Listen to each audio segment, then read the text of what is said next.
Olá, pessoal. Vamos lá mais uma aula. Hoje, último vídeo sobre o realismo. Vamos falar sobre o realismo e naturalismo no Brasil.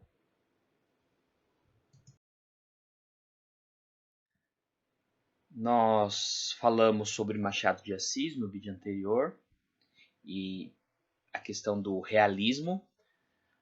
Vamos falar agora de um autor também importante, principalmente na vertente do naturalismo, que eu vou explicar melhor mais adiante, foi o Aloísio Tancredo Gonçalves de Azevedo, né? Conhecido como Aloísio de Azevedo. Nasceu então em São Luís do Maranhão, né? Aloísio de Azevedo tinha como passatempo a pintura enquanto trabalhava no comércio. Mas depois ele se tornou funcionário de Itamaraty, né? Carreira diplomática, e como diplomata ele atuou na Espanha, Inglaterra, Argentina e Japão. Então, o naturalismo iniciou no Brasil com a publicação do romance O Mulato, do próprio Aloísio de Azevedo, no ano de 1881. Então, percebam que a publicação ali está muito próxima de Memórias Póstumas de Brás Cubas. Então, o realismo, o naturalismo, que é uma vertente do realismo, se dá no mesmo tempo, tá? Que acontece. Então, não vai substituir o outro. O autor abolicionista trata do preconceito racial e da corrupção do clero vividos na sociedade maranhense no final do século XIX. Então percebam que, diferente, por exemplo, no realismo machadiano, que não havia uma questão muito tão clara quanto a questão da abolição da escravatura, o preconceito racial, etc., havia mais um subentendido. Aqui, de uma maneira muito mais clara, havia uma crítica, né, muito mais direta quanto a isso. Além de O Mulato, Luiz de Azevedo também publicou diversos romances, tá? Entre eles, eu acho que talvez um dos mais conhecidos seja O Cortiço, de 1890, sua obra-prima, que irá reforçar o lugar do autor no naturalismo brasileiro, né? Inclusive, durante muito tempo, foi uma obra cobrada em vestibulares, provas, uma das grandes obras da literatura brasileira, sem dúvida alguma.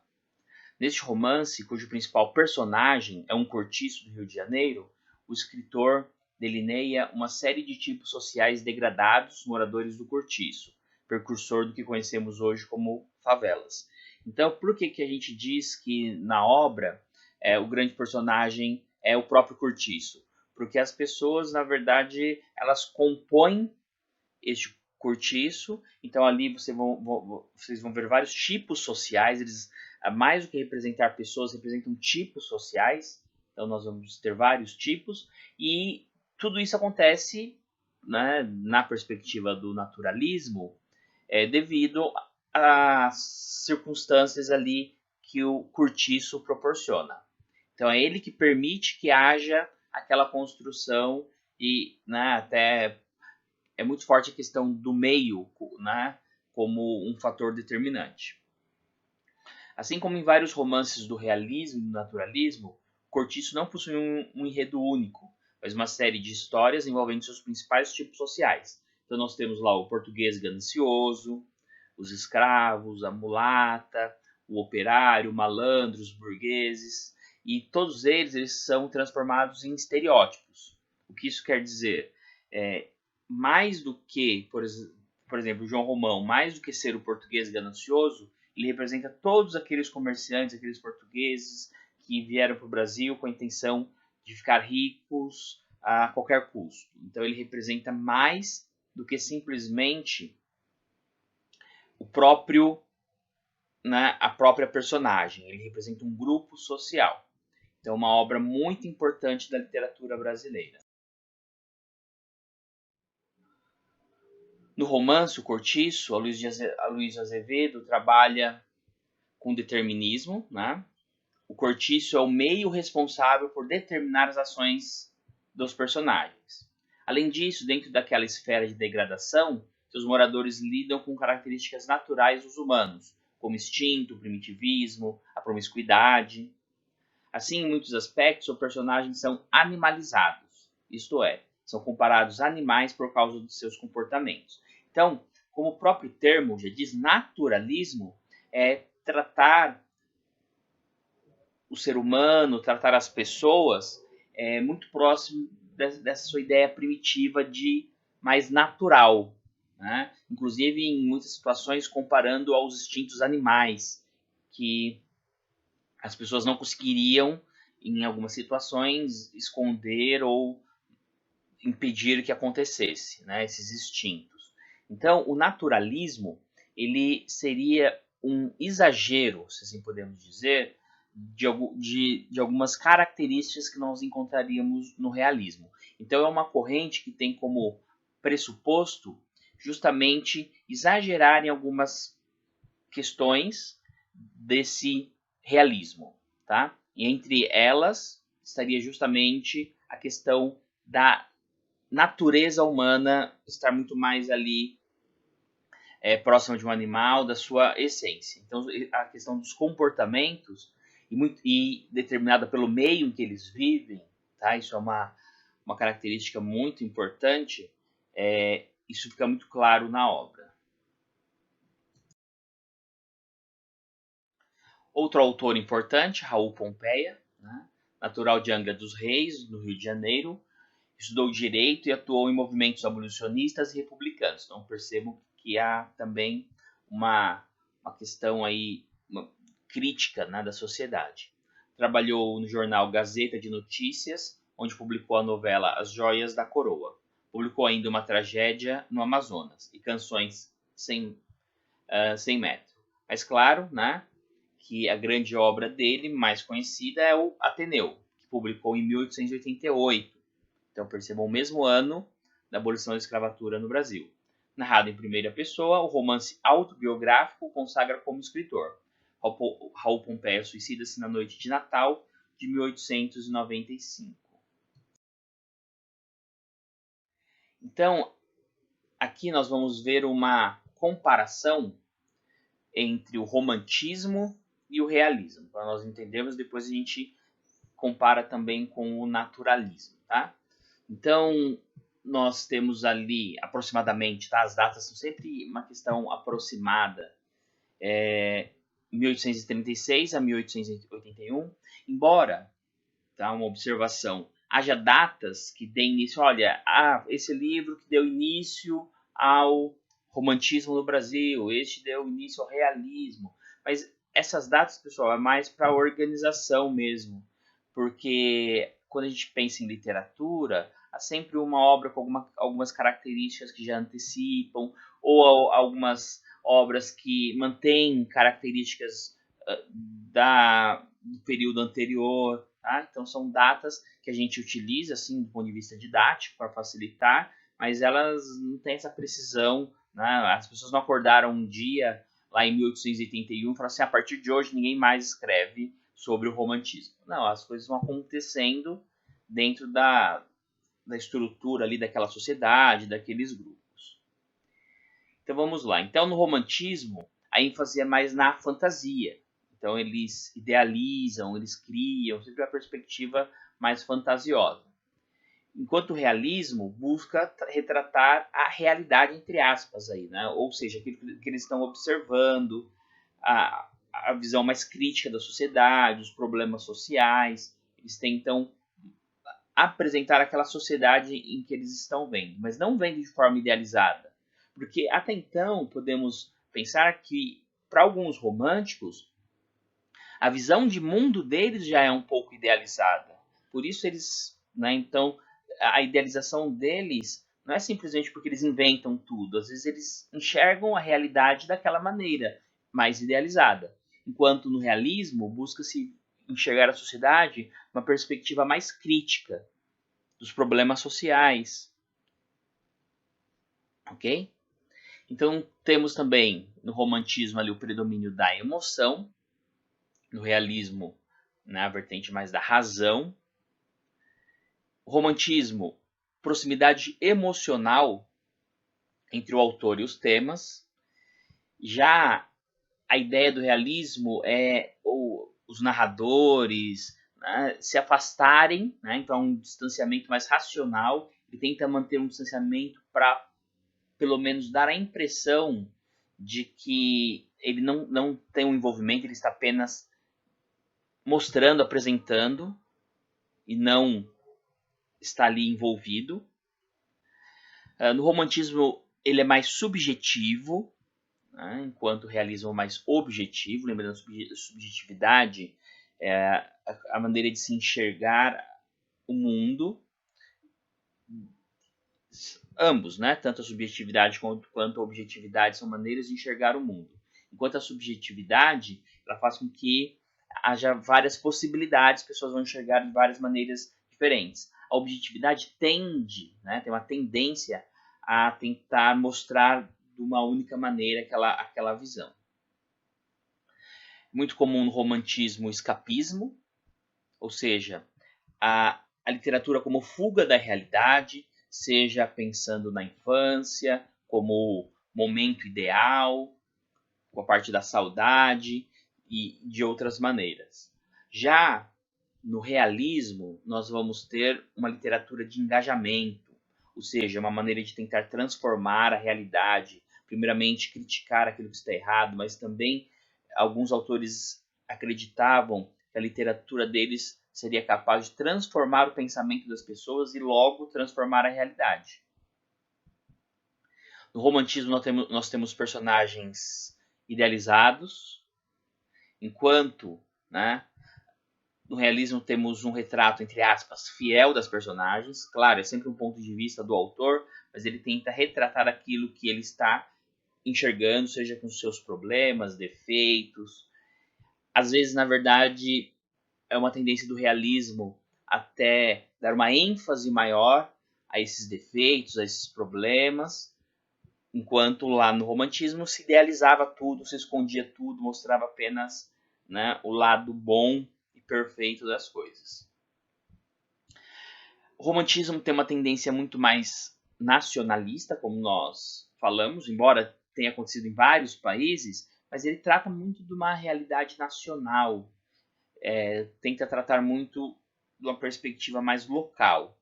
Enquanto o realismo, teoricamente, um Brás Cubas, tá? Um exemplo para ficar mais claro, embora ele esteja inserido dentro de um contexto de uma sociedade específica, do Rio de Janeiro, de determinada época, ele poderia ser um personagem de qualquer outro lugar do mundo do mesmo período. Ou seja, acaba tendo uma característica mais universal. Por isso a gente fala aí do universalismo, ou seja, a mesma personagem não seria estranha se ela estivesse na Rússia, com as mesmas características, defeitos, problemas. Então as questões elas vão muito mais além do que questões locais. São questões mais universais que abrangeria a humanidade, os seres humanos de uma maneira geral. Então aí algumas características, tá, do realismo. Então a veracidade. Eles vão desprezar a questão da imaginação romântica, da idealização. Eles vão tentar retratar aquilo de uma maneira mais próxima possível de como eles estão vendo. Contemporaneidade. Descreve a realidade, falar sobre o que está acontecendo ali naquele momento. Ou seja, muitas vezes o romantismo ele tinha uma tendência a falar de um passado nobre. Então, sempre nessa perspectiva, não necessariamente descrever a sociedade daquele momento. Já o realismo, ele não pretende falar do passado, ele quer falar ali daquelas situações presentes, até como uma forma de denúncia do que está acontecendo. Retrato fiel das personagens, ou seja, buscar apontar o caráter, tanto aspectos negativos, positivos, aquilo que eu falei, às vezes sim, mas não é. Às vezes eles vão dar muito mais ênfase aos aspectos negativos da natureza humana do que o contrário. Sempre lembrando, tá, pessoal, quando a gente fala a questão da verdade, retrato fiel, sempre na perspectiva que nós conversamos lá nas primeiras aulas, sobre que tudo isso não deixa de ser uma forma de enxergar, uma forma de ver o mundo. Vamos. Nós temos depois também, né, materialismo do amor. Então, mulher objeto de prazer. Então, vocês vão ver que o amor ele não é idealizado, mas ele é muito mais materializado. Né? É muito comum, inclusive, surgir o tema da questão, o tema do adultério. Lembrando, né, nós conversamos sobre obras como Madame Bovary, como o Primo Basílio, o Crime do Padre Amaro, em que, de alguma maneira, a mulher ela é vista como esse objeto de prazer, inclusive no Primo Basílio descartada facilmente, e mesmo no caso do Crime do Padre Amaro, né, também descartada tranquilamente como um objeto ali naquela perspectiva. Então o adultério sempre punido, o adultério feminino não é apenas a questão, por exemplo, as personagens masculinas, elas acabam não tendo nenhum tipo de sanção. Mas é muito mais esse materialismo do amor, diferente do romantismo. Denúncia das injustiças sociais. Então, eles vão ficar muito mais atentos a essa crítica, a essa burguesia que quer ficar rica às custas dos mais pobres. A questão da escravidão foi muito combatida, embora a partir de 1888 tenha tido a Lei Áurea, mas o realismo ele busca fazer essa crítica às questões raciais e sociais. Linguagem próxima à realidade. Então, embora a gente leia hoje Machado de Assis ou um Enéas de Queiroz e pareça um texto difícil, complicado, mas não era essa a proposta. Pelo contrário, é uma linguagem simples, natural, clara. Muitas vezes se aproximava de uma linguagem jornalística. Vamos lembrar que, por exemplo, Memórias Póstumas de Brás Cubas foi publicada inicialmente em folhetins, um jornal, só depois que foi feita uma obra, um volume único, ou seja, era uma linguagem próxima do cotidiano, do dia a dia das pessoas. Tá? Então essa era a proposta da linguagem no realismo. Gosto pelos detalhes, lentidão na narrativa. Então, muitas vezes, para criar essa ideia, essa imagem de algo real, algo verdadeiro, que de fato está sendo visto, os autores eles usavam muitos detalhes.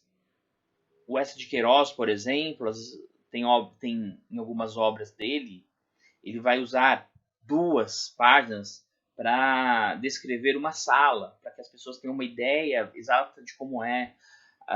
As personagens geralmente são descritas com detalhes da fisionomia, do rosto e etc. Então, isso até muitas vezes vai tornar a narrativa, ou seja, a ação em si, mais lenta, porque vai parar para descrever vários aspectos ali, seja do lugar, seja da personagem, entre outros. Se a gente for pensar, por exemplo, o Crime e Castigo do Dostoiévski, esses detalhes, inclusive, da personalidade, do que pensava, do que sentia. Então, um aspecto mais psicológico, mas ainda assim com muitos detalhes e que torna um pouco lenta em alguns momentos a narrativa. É muito comum encontrarmos a questão do determinismo e a relação entre causa e efeito. O realista procurava uma explicação lógica para as atitudes das personagens, considerando a soma de fatores que justificassem as suas ações. Então vamos lembrar que dentro de todas aquelas questões que nós falamos dos cientificismos, a gente consegue, os autores eles não vão querer simplesmente aceitar que as coisas são porque são. Eles vão procurar na ciência alguma explicação para aquilo, seja os comportamentos sociais, seja questões psicológicas, mas eles vão buscar alguma explicação lógica numa perspectiva científica e não simplesmente como o romantismo fazia, que eram só as emoções, era porque tinha que ser. Na literatura naturalista, dava-se ênfase ao instinto, né, ao meio ambiente e à hereditariedade como forças determinantes do comportamento dos indivíduos. Então, muitas vezes, pessoal, eles entendiam que aquela personagem fez aquilo porque o ambiente, culpa do ambiente, do lugar. Alguns acreditavam na questão, né, da hereditariedade, ou seja, como os pais eram assim, logo a criança vai ser assim, não tem como, né, essas forças determinantes, elas não teriam como se livrar disso. Então, é levado muito à risca, e em algumas obras, como por exemplo o Cortiço, é muito forte essa questão do meio como determinante das ações das personagens.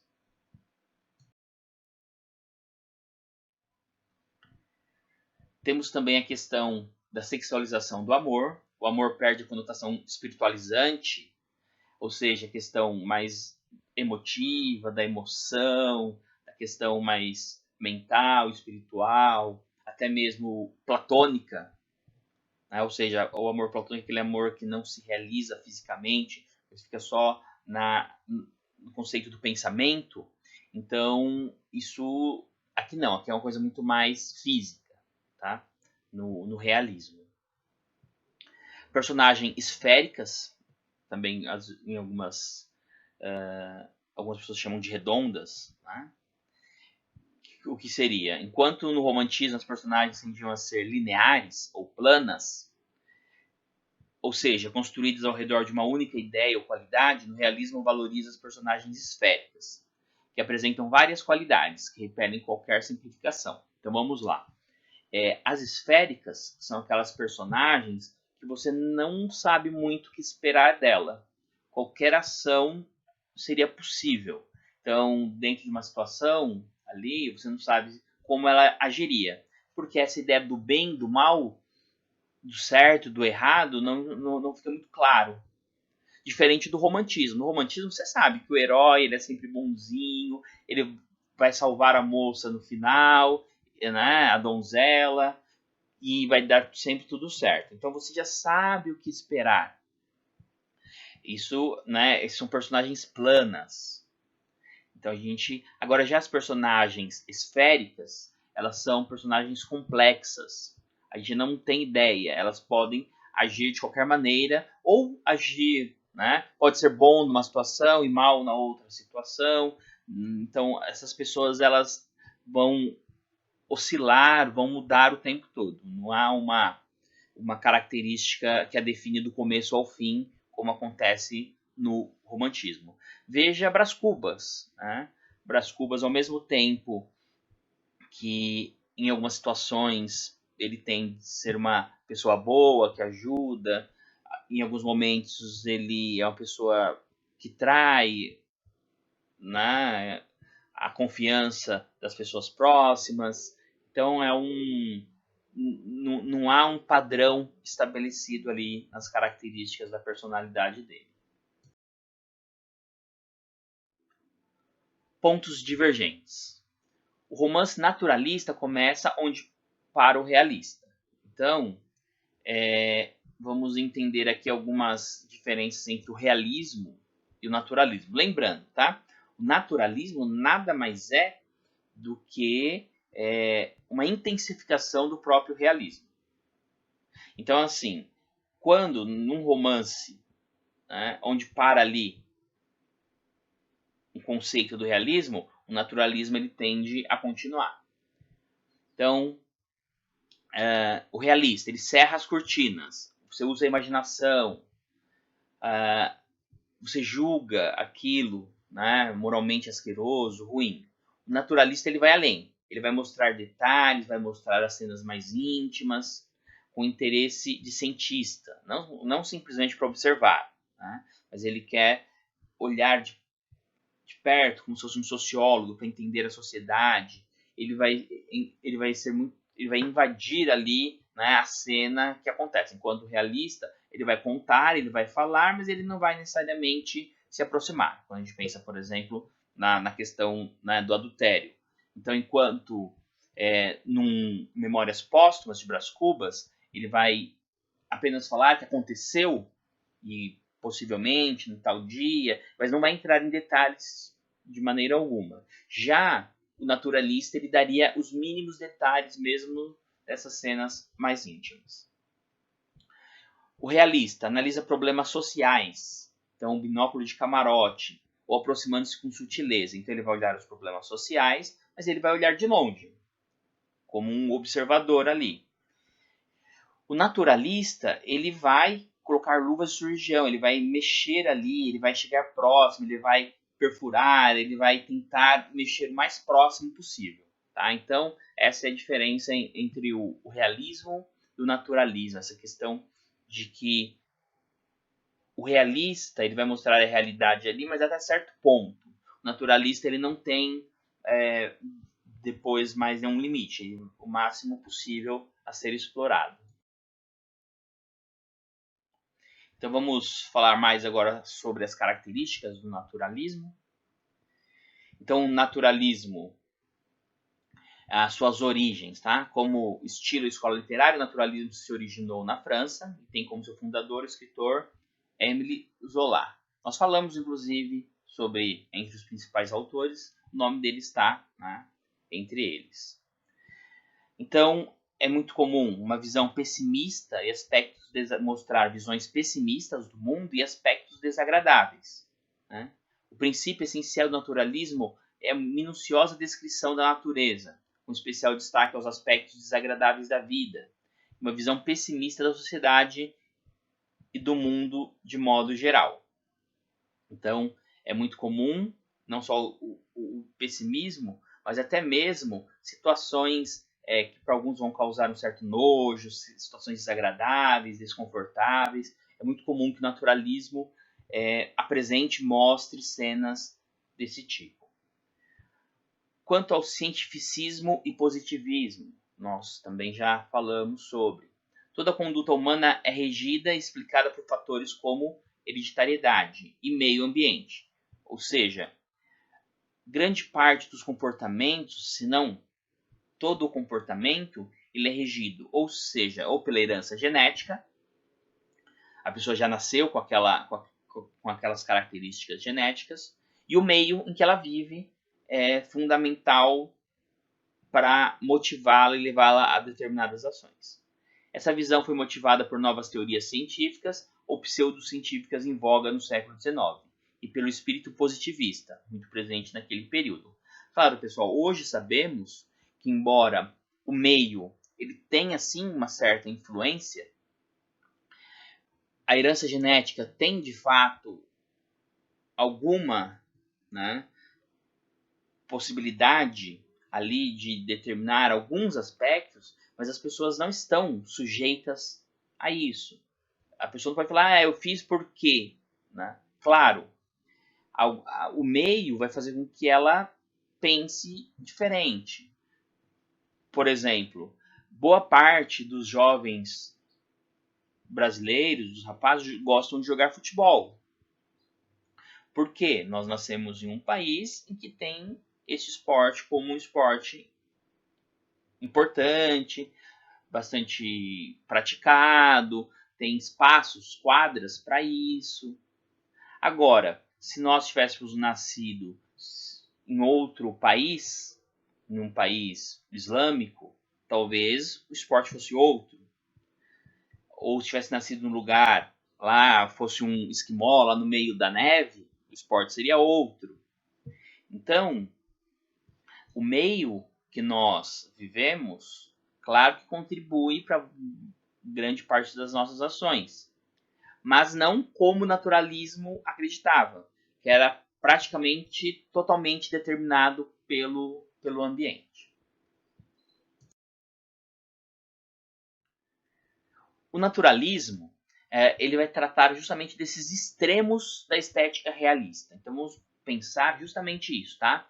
O realismo como um extremo, o naturalismo como um extremo do realismo.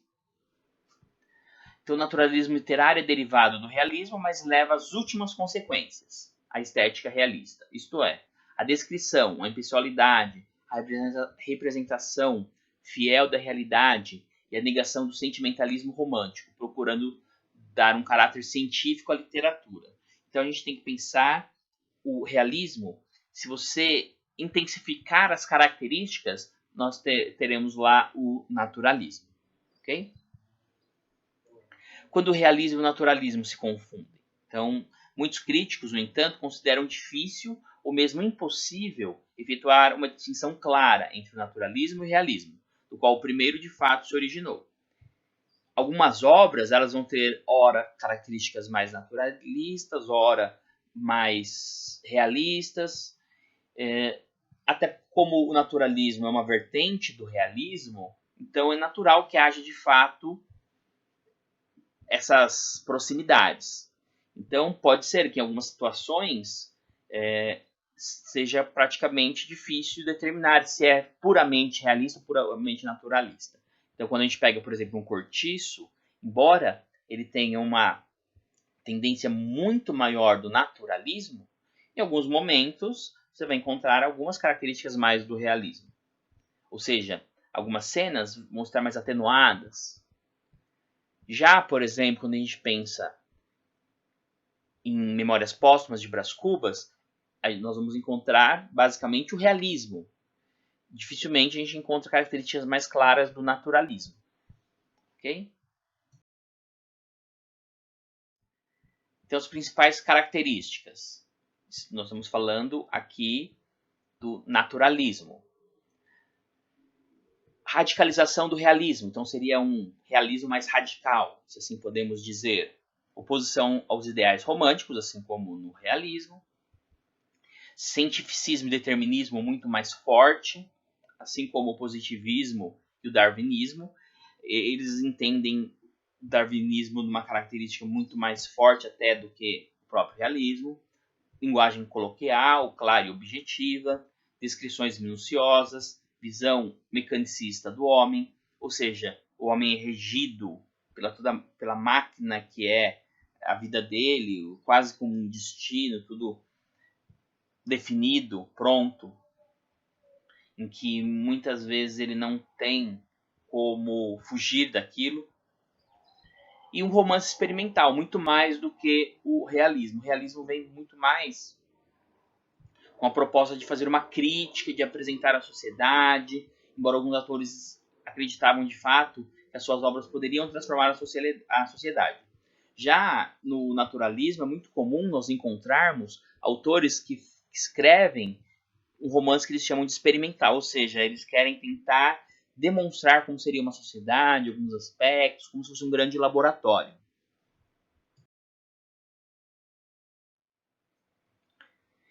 Chegando ao final, temos ali algumas características, temas sociais, obscuros e polêmicos. Então, casos extremamente obscuros, polêmicos vão aparecer no naturalismo, o que não aconteceria, por exemplo, não acontece com tanta ênfase no realismo. Personagens patológicas, né? Patológicas, a ideia de doenças, né? Tanto a questão da morte, mórbidas, desequilibradas, doentias, então é muito comum. Foco no comportamento, dos comportamentos humanos, inclusive os piores comportamentos humanos. Sensualismo e erotismo, muito mais direto e objetivo do que o próprio realismo. Impessoalidade e engajamento, então tentam também buscar essa neutralidade diferente do romantismo. Então eles aqui tenta haver um afastamento, mas ao mesmo tempo se engajar em algumas discussões e algumas questões. Explicação pelas forças da natureza. Então a natureza ela tem uma força determinante, como nós já falamos, questão hereditária, a questão do meio em que a pessoa vive, são forças importantes, inclusive tratando muitas vezes as pessoas como puro instinto animal. Como puro instinto animal, principalmente, por exemplo, você pega o cortiço, nas questões ligadas à sexualidade, muitas vezes as questões sexuais são descritas como se eles fossem animais, né? Como se fosse um cachorro, como se fosse tirando todo o aspecto afetivo e romântico, né, que havia, por exemplo, no romantismo, essa idealização, essa questão mais idealizada, ou mesmo até do pensamento, dos sentimentos. Isso, muitas vezes, é completamente descartado no naturalismo. Okay? Então, nós chegamos ao final.